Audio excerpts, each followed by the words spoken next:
One of the biggest mission challenges today Qormaanni is guddaan that of har'a the call to reach waamicha the ergama cities. wangeelaa magaalotaan qaqqabuuf Many of the godhamudha. world's largest cities Magaalonni are the gurguddoon least addunyaa reached kanaa parts baay'een of the world, isaanii garee where addunyaa few wangeelli hin Adventist qaqqabne members yookiin or xiqqoo seene Christians jalatti from any ramadamu. background are living. Isaan kun bakka miseensota Adventistii yookiin kiristaanonni seenaa garaa garaa qaban muraasni keessa jiraatanidha.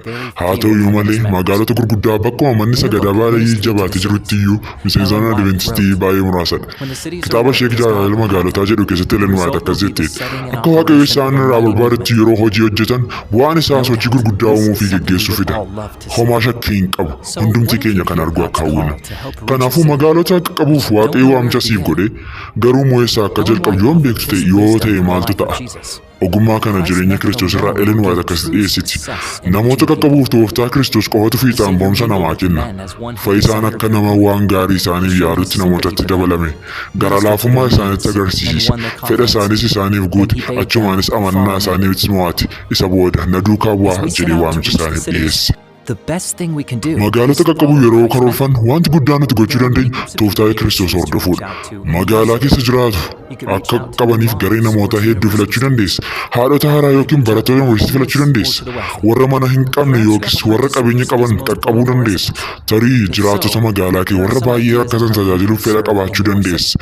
Yoo akkas ta'e akkamitti akka magaalaa keessa tajaajiltu yaadni muraasni kunooti. Tokkoffaa warra mucaa faana rakkatan akka mucaa isaanii qaqqabduuf akka uffata uffistu isaan gaafachuu dandeessa. Akka miseensonni waldaa magaalaa Auckland biyya New Zealand raawwatan gochuu dandeessa. Yookiin immoo qubattoonni gara naannoo keessanii yeroo dhufanitti meeshaalee manaa kennuufii dandeessa. Adventistoonni Atlaantaa biyya United States keessa jiraatan maatii baay'eef karaa kana jijjiirama guddaa fidaniiru.